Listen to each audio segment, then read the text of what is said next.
After a few months enjoying the confident pre-release trailers, Jules and I were invited down to play The Outer Worlds, enjoying a 2-hour chunk where we had free reign to go wherever we wanted and engage with the game on its own terms, exploring one of its vast open worlds. We've covered our first impressions from that session in another video, but safe to say that we were kinda blown away. Obsidian's title has long been touted as the spiritual successor to Fallout New Vegas, embracing old-school RPG systems to fill a gap that Bethesda have moved away from over the past couple of years. The Outer Worlds wears its desire to dethrone Bethesda on its sleeve, and if the entire game is reflective of the couple hours we played, it might just be able to do that. But before we get into it proper, I just want to say that I actually do love Fallout 4. In fact, it's the game I've put the most amount of hours to in my entire life, but I think we can all recognize that it wasn't without its flaws, and Obsidian have made an admirable job to not repeat those same mistakes. I'm Josh from WhatCulture.com, and this is The Outer Worlds, 8 reasons it's already better than Fallout 4. Number 8, companions feel even more fleshed out. Companions had been a staple of Fallout for a while, but the 4th game pushed the feature even further, giving each character far more dialogue, their own unique stories and quests, and all around tried to make them feel like real-life people and not just extra storage for when you were over-encumbered. The Outer Worlds, however, is taking this system to the next logical level. All the hallmarks of the regular companion system remain: the 2 people in your party at any given time, the unique personalized quests to tackle, and individual combat styles to be utilized, but every element feels even more robust, with a couple new features thrown in for good measure. For one, they're even better in combat than ever before, not only because of their signature weapons, but because each has a special ability you can activate with the push of the D-pad. In general though, the companions I spoke to at least simply felt like a larger part of the world than ever before. At one point during my playthrough, a companion in the party ran into someone they knew out in the wastes, kicking off an emergent conversation between them that felt so rewarding to naturally uncover. They made the world seem even more dynamic and lived in, and that's essential for an RPG like this. Number 7, quests aren't just checkboxes. Though Fallout 4 still had a wealth of varied creative content to tackle, it did admittedly rely on some pretty basic quest structures for a good chunk of its side missions. Everyone remembers Preston Garvey's constant nagging for you to do procedurally generated busy work for him, while other missions required you to find specific items or build certain structures, essentially little activities without any real story behind them. It was never as bad as, say, an Ubisoft game, but at times it did just feel like you were mindlessly checking items off a list while completing quests, rather than actually engaging with the game in a genuinely substantial way, being told to do things rather than discovering them for yourself. Even in the few hours I spent in the Outer Worlds though, that doesn't seem to be the case here. While you of course still have quest givers, each mission felt varied and didn't just have one static way of completing it. Likewise, more often than not, missions would begin in an emergent way, rewarding you for simply interacting with the world. Whether this came from listening to a man claiming he'd found a dead body, or trying an intercom at a random settlement and discovering someone in need on the other side, missions always felt spontaneous rather than gamified and fed through the UI. Number 6, character builds have way more depth.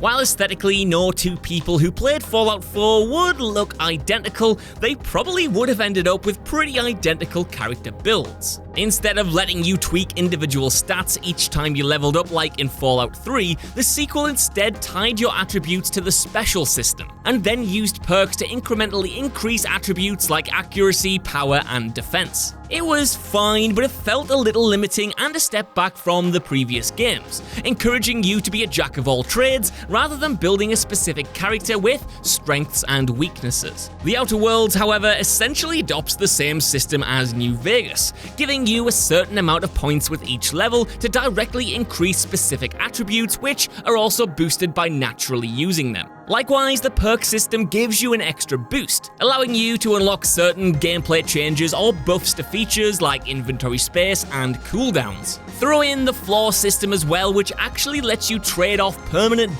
debuffs for more perk points, and there's just more to consider when it comes to your character. And this is all on top of the regular weapon and armor systems you'd expect in an RPG like this. It seems you can really tailor your playstyle to your choosing, which is of course helped by the mission design itself, which doesn't seem to prioritize one specific answer to a problem over another. Number 5, dialogue options are more robust. One of the biggest complaints coming out of Fallout 4 was how the new dialogue system limited player choice. By opting for a voiced protagonist, it meant that the freedom Bethesda usually had in crafting dialogue exchanges had to be reined in slightly, as paying and recording a voice actor to bring these lines to life all had to be accounted for. It gave your character a distinct voice as well as, well, an actual voice, but it also made the responses vaguer, with only a couple binary ways of engaging with someone. In contrast, Obsidian haven't attempted to give their protagonist a voice, and instead dialogue is handled in the classic Fallout way, with a whole batch of varying responses to choose from depending on the conversation. Not only does this deepen the role-playing possibilities, as there's more than just good, bad, and neutral dialogue options, but it deepens the conversations themselves, and allows you to discover more about these characters and the world. Pursuing different dialogue trees and saying the right things in the right situation can unlock elements of quests that weren't originally signposted, while talking your way through missions isn't only based on your charisma, but other skills, which opens up dialogue even more. It's awesome, the writing is solid, and it increases the role-playing possibilities massively. Number 4, you don't have to shoot your way to victory.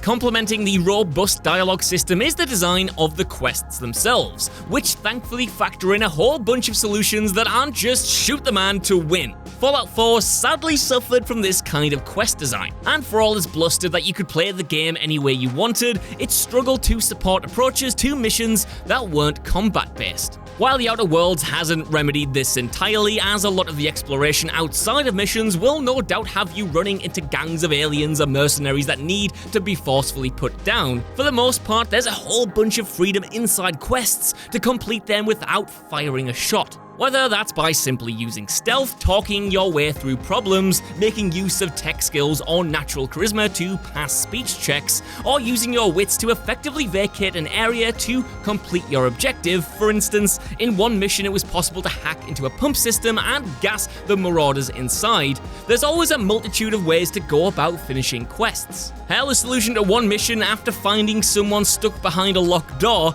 was literally telling them to push the handle up and open it from the inside out. It sounds basic, but when these solutions are discovered naturally, it makes quests feel much more personal. Number 3, combat is robust and impactful.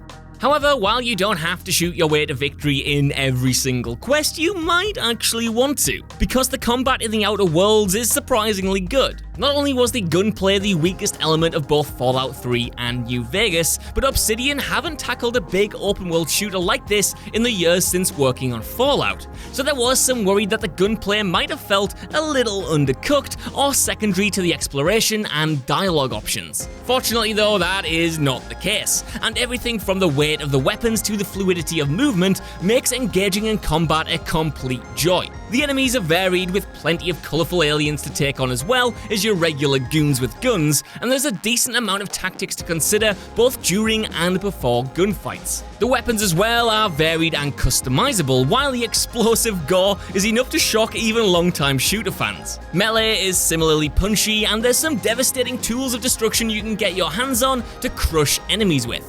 The Outer Worlds was always going to be a great RPG, but the biggest surprise of the entire event was that it's also a great shooter. Number 2, factions have more nuance and history. One of the most defining features of Fallout New Vegas, even all of these years later, is the faction system. The Mojave Wastes were full to the brim with different settlements and gangs with their own motivations and cultures. Even better, it was more than just a case of these are the good guys and these are the bad guys, so choose a side, and you had to get to grips with the moral and political complexities of each one. Fallout 4 attempted to cast their major factions in similar shades of grey, but sadly a lot of that work came crumbling down once once you had to side with one at the very end and destroy the rest, no matter how closely tied you actually were with them. Of course, there's no saying how the storylines of these factions will wrap up in the Outer Worlds, but even a taste of the selection on display makes it clear that Obsidian have attempted to grow what they established in New Vegas. Getting to know the iconoclasts or the inhabitants of Steeler Bay was a total joy, and neither were painted as straight up good guys or straight up bad guys. Number 1, there's a sense of wonder to the worlds. Fallout 4 made a pretty major step in the right direction when it came to the variety of its post-apocalyptic wasteland. Introducing some much-needed colour to the dour landscape, the sequel was decidedly more cartoonish than its predecessor, with clearly defined regions and interesting oddities like the glowing sea. The Outer Worlds, however, has the benefit of taking place across a bunch of multiple worlds, each with their own distinct look, occupants, and native nasties to kill. There's a real sense of wonder as you explore these uncharted areas, with the alien vegetation and popping colour making for some genuinely striking images. However, it's the overall retro space aesthetic that's the real winner here. Acting as a strange mashup of Fallout and BioShock's signature styles, the art style of the Outer Worlds is so charming, packed with so much personality that already tells you a lot about the worlds featured in the game. Put simply, Obsidian have crafted environments that encourage you to investigate every nook and cranny rather than just rocket through them to get to the next combat encounter. All that it's missing is a killer soundtrack. I can't wait for you guys to play the Outer Worlds. I genuinely do love Fallout 4 and think it's a great game. It's just that the Outer Worlds seems to have that spark that it might have been missing. Either way, could you give us a like, share, subscribe, and head over to WhatCulture.com for more lists and news like this every single day. Even if you don't though, I've been Josh, you've been watching WhatCulture, and I'll see you soon. Bye.